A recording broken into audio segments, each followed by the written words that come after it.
বগুড়ার গাবতলীর নসিপুরে হাতবোমা বানানোর সময় বিস্ফোরণে একজন আহত হয়েছেন। এ নিয়ে বিস্তারিত জানাতে এই মুহূর্তে সেখানে আছেন সহকর্মী আব্দুল আওয়াল। সরাসরি যাচ্ছি তার কাছে। আওয়াল, বগুড়া শহরের গাবতলীর নসিবপুর ইউনিয়নের ছোট ইটালি গ্রামে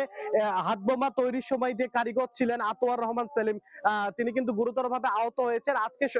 রোববার দুপুর নাগাদ আসলে হাতবোমা যখন আতোয়ার রহমান সেলিম এবং তার দলের সাঙ্গপাঙ্গরা তৈরি করছিলেন, ঠিক সেই মুহূর্তে কিন্তু হাতবোমার বিস্ফোরণ ঘটে এবং এরপর পরে কিন্তু গ্রামের যারা মানুষজন আছেন তারা সেখানে ঘটনাস্থলে ছুটে যান এবং সেখানে রক্তাক্ত অবস্থায় আতোয়ার রহমান সেলিমকে আটক করে কিন্তু আসলে পুলিশে খবর দিলে পুলিশ দ্রুত ঘটনাস্থলে এসে তাকে কিন্তু চিকিৎসার জন্য শহীদ জিয়াউর রহমান মেডিকেল কলেজ হাসপাতালে পাঠায় এবং আতোয়ার রহমান সেলিমের সঙ্গে এই গ্যাংয়ের যারা অন্যান্য সদস্য ছিলেন তারা কিন্তু সেখান থেকে পালিয়ে যেতে সক্ষম হয়। এরপর পরে কিন্তু পুলিশ,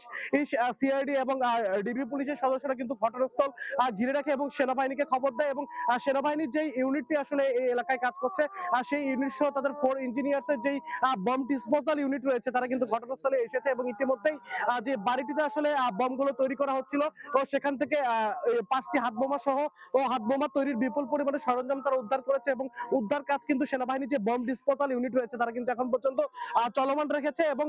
পুলিশের পক্ষ থেকে যেমনটি আমাদেরকে জানানো হয়েছে যে এখানে মাদক ব্যবসায়ী মুক্তার নামের এক ব্যক্তির বাড়িতে কিন্তু এই যেই হাতবোমা সেগুলো কিন্তু তৈরি করা হচ্ছিল এবং ঠিক কি উদ্দেশ্যে বা কেন এই হাতবোমা গুলো তৈরি করা হচ্ছিল সেটি নিয়ে কিন্তু এখনো নিশ্চিতভাবে আইন শৃঙ্খলা রক্ষাকারী বাহিনীর পক্ষ থেকে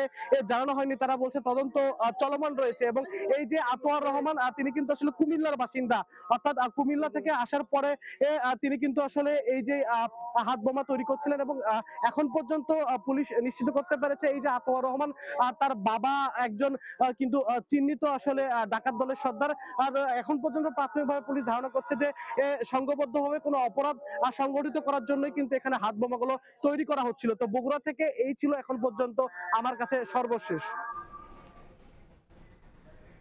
সরাসরি যুক্ত ছিলাম বগুড়ায়।